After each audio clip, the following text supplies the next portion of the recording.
ఇప్పుడు రెండో CM criminal కేసుల్లో ఆయన రెండో సీఎం అని అంటున్నారు, నంబర్ 2 అంటున్నారు విజయలక్ష్మి గారు. క్రిమినల్ కేసుల్లో ఎవరు? సీఎం చంద్రబాబు నాయుడు. 24 దాకా వెలగబెట్టి చేయలేకపోయారు. చంద్రబాబు నాయుడు అరెస్ట్ చేసినప్పుడు ఆధారాలు ఎక్కడంటే ఆ పనిలో ఉన్నాం మేము, సేకరిస్తున్నాం అన్నాడు సంజయ్ సిఐడి చీఫ్. ఎక్కడా సేకరించలేకపోయాడు. ఏ ఒక్కటి అసలు ఔటర్ రింగ్ రోడ్ లేదు, ఇన్నర్ రింగ్ రోడ్ లేదు. ఇన్నర్ రింగ్ రోడ్డు ఎలైన్మెంట్ ఎవరి కోసం మార్చాడని కేసు పెట్టాడు. ఇప్పుడు శాంక్షన్ అయింది ఔటర్ రింగ్ రోడ్ 25,000 కోట్ల రూపాయలతో అమరావతి. అసలు అప్పుడు శాంక్షనే లేదు, పేపర్ మీద కూడా లేదు. అలాంటి ఫాల్స్ కేసులు పెట్టి అతను కక్ష సాధింపు చేసుకొని అతను గోతులో అతనే పడ్డాడు. మేము అలా చేయం, పక్కడ బందీగా. మరి ఇప్పుడు మీరు అలాగే చేశారంటున్నారు కదా వైఎస్ఆర్సీపీ, మీరు కూడా అలాంటి కక్ష సాధింపులే చేస్తున్నారు, అందుకని కేసులు పెడుతున్నారు అంటున్నారు. కక్ష సాధింపు ఏదో ఎన్ని కోట్ల రూపాయలు దోచేశారు, ఏ రకంగా కిడ్నీలు లివర్లు చెడిపోవడానికి కారణమయ్యారు. 305 పేజీల డాక్యుమెంట్స్ పెట్టెల్లో చూపించాం న్యాయస్థానానికి. రెండో ఛార్జ్ షీట్ కూడా అయిపోతా ఉన్నాం. ఎలక్ట్రానిక్ యుగం ఇది. మొత్తం కూడా వాళ్ళు సెల్ ఫోన్లు చిదివేసినా సరే శాటిలైట్ నుండి వాళ్ళు మాట్లాడింది మొత్తం కూడా తీసాం. వాళ్ళు తీసిన ఫోటోలు 500 రూపాయల నోట్లు ఎక్కడ దాచారు, ఏ డెన్లో దాచారు, ఎవరెవరికి ఇచ్చారు, ఏ ఎన్నికల్లో ఎలా ఖర్చు పెట్టారు, ఏ కార్లలో వెళ్ళారు, మొత్తం లాగాం. రెండో ఛార్జ్ షీట్ తర్వాత తల కింద కాళ్ళు పైన పెట్టినా సరే అందులో నుంచి తప్పించుకోలేరు. ప్రజల్ని మోసం చేశాడు, పచ్చి మోసం చేశాడు మహిళల్ని. నేను సంపూర్ణ మద్యపాన నిషేధం చేసి ఒక్క షాపు లేకుండా మోసం చేశాడు కాబట్టి రేపు శిక్ష అనుభవిస్తాడు. ఎటువంటి పరిస్థితి లేదు. సెకండ్ సీఎం క్రిమినల్ కేసుల్లో అని చెప్పేసి విజయలక్ష్మి గారు మాట్లాడారు. ఓకే, ఇప్పుడు ఆయన కూడా 52-53 రోజులు జైల్లో ఉన్నప్పుడు జనసేన నుంచి పవన్ కళ్యాణ్ వెళ్ళి పరామర్శించారు, సపోర్ట్ ఇచ్చారు, బీజేపీ నుంచి సపోర్ట్ తీసుకున్నారు. కాబట్టి ఇవాళ కూటమి ప్రభుత్వంగా ఏర్పడి మీరు ఇవాళ అధికారంలో ఉన్నారు. బట్ జగన్ అన్ని కేసులు ఉన్నప్పటికీ కూడా ఎవరి సపోర్ట్ తీసుకోకుండా ఇంత సింగిల్ గా వెళ్తున్నారు అంటే నిజంగా హర్షించదగ్గ విషయమే కదా. అతని గొప్పతనం కాదండి, పెట్టుకొని వచ్చాడు. రైట్ శివపార్వతి గారు, రఫీ గారు మళ్ళీ మాట్లాడదాం. శివపార్వతి గారు ఒకటే మాట, అతని గొప్పతనం కాదు. రాజశేఖర రెడ్డి బొమ్మ పెట్టుకొని ఒక ఛాన్స్ అంటే ఆదమర్చి ఒకసారి ఓటేశారు. మీరు అప్పుడు తిట్టారు కదా, మీరు బీజేపీని తిట్టారు, మళ్ళీ బీజేపీ సపోర్ట్ తీసుకున్నారు, ఇప్పుడు కూటమిలోకి వచ్చారు కదా.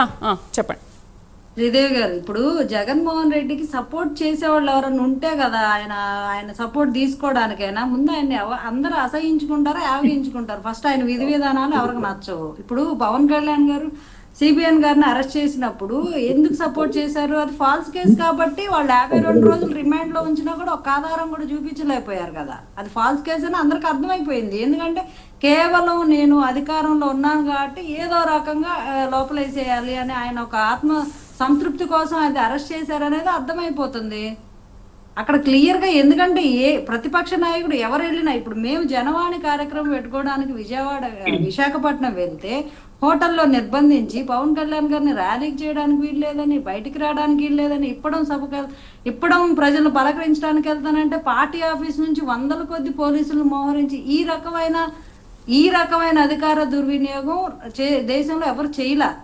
ఒక జగన్మోహన్ రెడ్డి గారికి అది సాధ్యమైంది.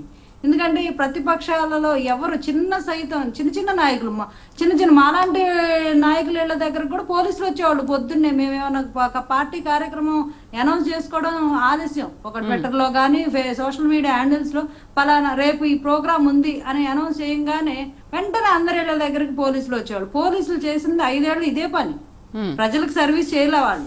ప్రతిపక్షాల నాయకుల ఇళ్ల దగ్గరకు పంపించడం, కాపలాలు గాయించడం, గొంతులు నొక్కేయడం. ఎవరైనా సామాన్యులు కూడా ఏదైనా చేస్తే వాళ్ళ దగ్గర కూడా పోలీసులు వెళ్ళి హౌస్ అరెస్టులు చేస్తారు.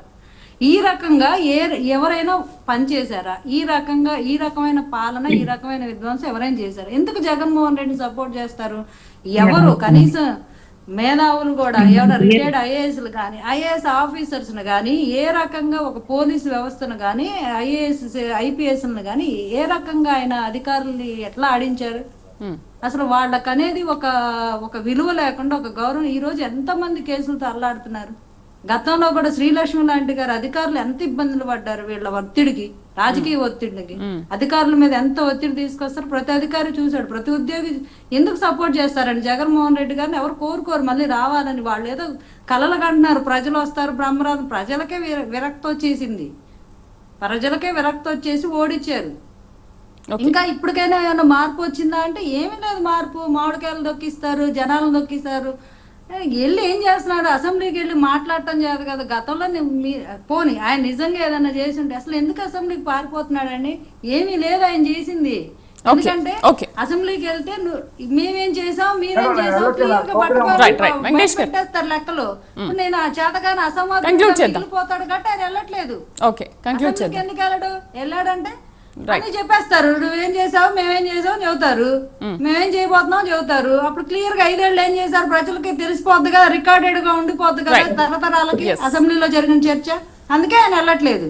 రైట్ వెంకటేష్ గారు, మరి ఎందుకు ఇప్పుడు ఎమ్మెల్యే అయి ఉండి కూడా ప్రజా సమస్యల్ని లేవనెత్తకుండా అసెంబ్లీకి వెళ్ళి చర్చించకుండా ఉంటే విజయలక్ష్మి గారు అన్నట్టు మరి నెక్స్ట్ ఎన్నికల్లో ఆయనే సీఎం అని అంటున్నారు కదా, ఎలా అవుతారు? ఎలా సీఎం అవుతారు?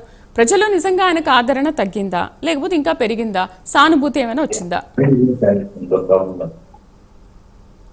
వెంకటేష్ గారు, ఎమ్మెల్యే అయితే అసెంబ్లీకే వెళ్ళాలనే ఉందండి. అంటే ప్రజలతో మమేకమైతే అక్కడ వాళ్ళ సమస్యలు తెలుసుకుంటే సరిపోతుందా?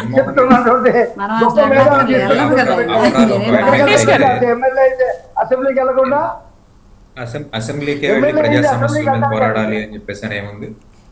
మీరు ఎమ్మెల్యే గారు మాట్లాడితే అంతవరకే మా సమాధానం ఉంటుంది. ఒక పార్టీ అధినేతగా, ఒక ఎక్స్ సీఎంగా ఉన్నప్పుడు అతనికి కొన్ని ప్రివిలేజెస్, ఎక్స్ సీఎం గా ఉన్నప్పుడు రెస్పాన్సిబిలిటీ ఉంటుంది. ఎక్స్ సీఎం గా చేసినప్పుడు ఆ రెస్పాన్సిబిలిటీ ఉంటుంది. ప్రజలు ఎన్నుకున్న ఎమ్మెల్యే ప్రజల కోసం, ప్రజల మార్పులు, ప్రజల్లో ఉన్న సమస్యల గురించి చర్చించే అవకాశం ఉంది కదా అసెంబ్లీలో. ఆ రెస్పాన్సిబిలిటీని ఫుల్ఫిల్ చేయడానికే ప్రతిపక్ష హోదా కావాలి అని అడిగారు.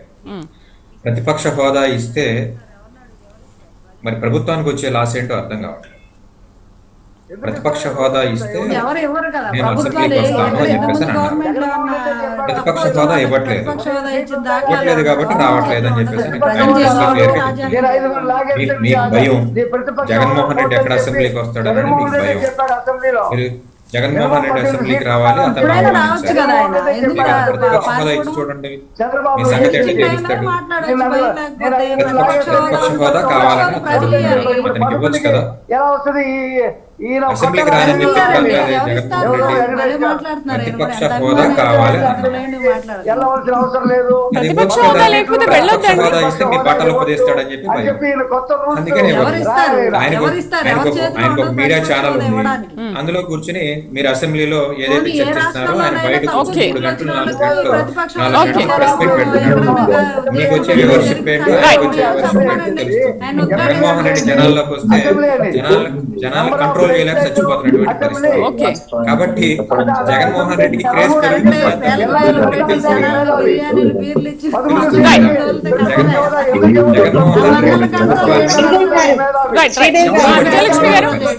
ఫైనల్ కంక్లూడ్ చేద్దాం.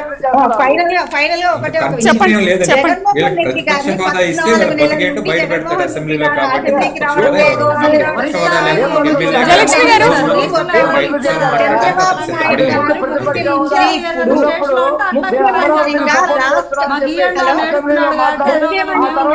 కేంద్ర ప్రభుత్వంలో కూటమిలో ఉన్నటువంటి పెద్దగా కూటమి పెద్దగా ఈ రోజు రాష్ట్రానికి ఆంధ్రప్రదేశ్ రాష్ట్రానికి